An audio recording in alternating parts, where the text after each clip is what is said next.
Está en línea Pablo Stefanoni, es periodista, historiador, jefe de redacción de la revista Nueva Sociedad. Pablo, buen día, ¿cómo te va?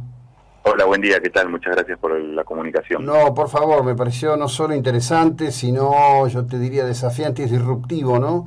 Para algunos jóvenes ser de la derecha hoy es algo rebelde y cool. ¿Se terminó la herejía de ser de derechas? Bueno, no sé si terminó, pero hay como este fenómeno, quizás pequeño fenómeno en Argentina y más amplio fenómeno en el mundo, ¿no? De la emergencia de unas derechas que están desafiando en algunos aspectos el progresismo, quizás en aspectos que no son los más convencionales, y en ese sentido me pareció que era interesante hacer un mapeo de figuras, de ideas, de corrientes de las derechas que están circulando y que después del triunfo de Donald Trump en 2016 tomaron otras dimensiones y después de la derrota de Trump, en muchos casos siguieron ahí, ¿no? Bueno, a ver, hay una cuestión que es muy interesante, que en parte es directa consecuencia de los acuerdos de Yalta y de Potsdam, del reparto del mundo, el fin de la Segunda Guerra, la Guerra Fría y determinadas necesidades de la propaganda política. Vos sabés que esto es una experiencia que yo he hecho muchas veces y recomiendo. Si vos, por ejemplo, estás en tu WhatsApp y querés buscar una imagen de Hitler, vos ponés Hitler, el sistema no te la provee, no hay ninguna. En cambio pones Stalin y está lleno de imágenes, ¿no? Ujú. Como si Stalin hubiese sido un monstruo de categoría inferior al que fue Hitler, aunque evidentemente a la hora de pensarlo, obviamente cualquiera enseguida remite a las imágenes monstruosas de los campos de concentración. A lo mejor Exacto. lo que hay es una revisión de los criterios de bien y mal en términos binarios, ¿no? Sí, claro, obviamente hay otras dimensiones que se juegan, ¿no? Cuando se piensa en estas figuras, el nazismo quedó como puramente el mal y bueno, Stalin en ese momento quedó del lado de los ganadores y tuvo a su favor haber sido uno de los que derrotó al nazismo, ¿no? Después, bueno, otra cosa era obviamente la discusión de su propio sistema, las purgas, el Gulag y todas las cosas que también se saben, pero bueno, quizá la diferencia es que el nazismo no tenía ninguna dimensión emancipatoria, mientras que el estalinismo surgió de un movimiento que sí la tuvo, ¿no? En sus comienzos, y entonces eso siempre marca una tensión en lo que hoy se piensa sobre el socialismo real, el comunismo y demás, ¿no? Claro. Ahora, vos en la portada de tu libro, que insisto, la verdad que me pareció fantástico en el sentido de que es claramente una cuestión de carácter disruptivo para debatir, para pensar, bajo el título La rebeldía se volvió de derecha, decís como el antiprogresismo y la anticorrección política están construyendo un nuevo sentido común y por qué la izquierda debería tomarlos en serio. La primera cuestión es esto del sentido común, que ha estado tan en debate en los últimos días a partir del hecho de la muerte de la psicóloga social María Rosa Daglio, cuando se le reclama, por ejemplo, a los efectores de justicia que a la hora de sentenciar apelen al sentido común. Qué gran debate esto de qué es en cada momento de la construcción social el sentido común, ¿no? Sí, a mí me interesaba justamente pensar esto.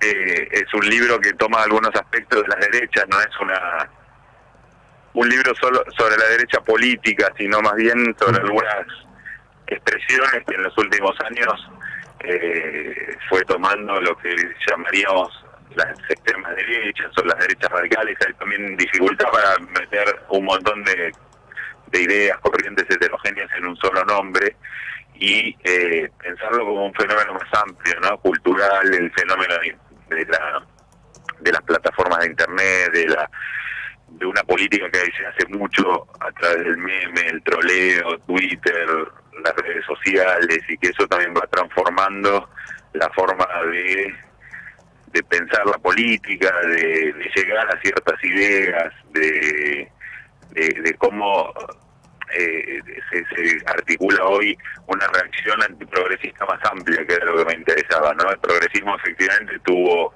muchos avances, sobre todo en el plano cultural, y lo que se ve hoy es que estas derechas transgresoras lo que están poniendo en el centro es eso, ¿no? una posición antiprogresista sobre algunas cuestiones, el feminismo, la cuestión de cómo se piensan las diversidades sexuales, la cuestión de la justicia social, y un desafío a lo que se instaló como una especie de keynesianismo más o menos aceptado. En ese sentido me parece que es algo que va más allá de si le va bien o mal a una corriente en unas elecciones, y que es algo que es global. Por eso me pareció que era importante, más allá de que todo lo que está en el libro no tiene una expresión necesariamente en Argentina, ¿no? Bueno, yo te voy a decir algo. Mi papá solía decir que a la Argentina las cosas llegan 10 años más tarde. Ahora con la instantaneidad de las comunicaciones, no sé si serán 10 años, pero en general los movimientos que por sobre todas las cosas se dan en Europa como debate intelectual inexorablemente llegan a la Argentina. Sí, y muchas cosas vemos. Ahora hay un intento de construir una fuerza política a la derecha del macrismo. Ese intento, vamos a ver si tiene éxito o no electoralmente, pero por lo menos desde el punto de vista de su presencia mediática en el debate político, la emergencia de algunas figuras está ahí, ¿no? Entonces, bueno, lo que me interesaba era ver qué diferenciaba esta nueva derecha cultural, llamémosle así, de las viejas derechas conservadoras o neoconservadoras más tradicionales. Y bueno, ahí encontramos cambios, ¿no?, en el mundo, y me parece que el hecho de presentarse como transgresoras contra el sistema, contra el statu quo, es la principal diferencia. Es explícito hoy en esos discursos que se presenten contra el sistema. Después viene el debate de qué es el sistema, ¿no? O sea, que claramente no es lo mismo que ni el sistema para la izquierda, ni es el mismo el sistema para la derecha, pero la idea de ser antisistémicos le dan un carácter transgresor, llamémosle rebeldes, que es el que atrae sobre todo algunas figuras juveniles, que por otro lado también se da todo esto en un contexto en el que la izquierda radical, que en el pasado podía ser atractiva para expresar ese descontento juvenil, las rebeldías, etcétera, hoy es muy débil o inexistente, ¿no? Claro, bueno, la verdad que lo que se viene es un momento intensísimo, porque además, no sé cómo lo observas vos, yo estoy convencido que esta pandemia, cuando en algún momento será pasado, va a ser valorada como una situación que sacó un montón de cuestiones a la luz en la Argentina, ¿no? Porque, por ejemplo, ¿cuáles son los preceptos sobre los cuales se va a seguir sosteniendo que determinadas fuerzas son progresistas, si los que la nutren y le dan poder en el Senado, por ejemplo, son gobernadores como Ifrán, como Capitanich, como los Zamora en Santiago del Estero, que son los movimientos conservadores más rancios, quizás más predemocráticos que se puedan encontrar, ¿no?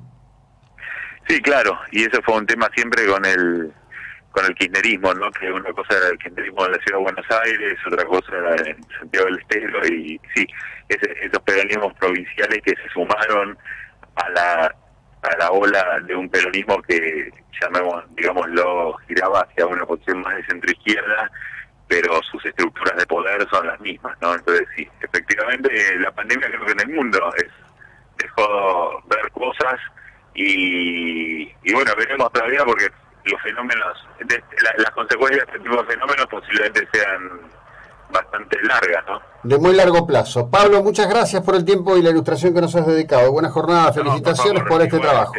Muchas gracias, un abrazo. Muy amable. Bueno, Pablo Stefanoni, este libro, que es muy provocador, podrás estar de acuerdo, podrás no estar de acuerdo, pero está bueno que la gente se ponga a pensar y ofrezca material para el debate, ¿eh? La rebeldía se volvió de derecha, como el antiprogresismo y la anticorrección política están construyendo un nuevo sentido común. Ahí está, me parece, la clave, ¿no?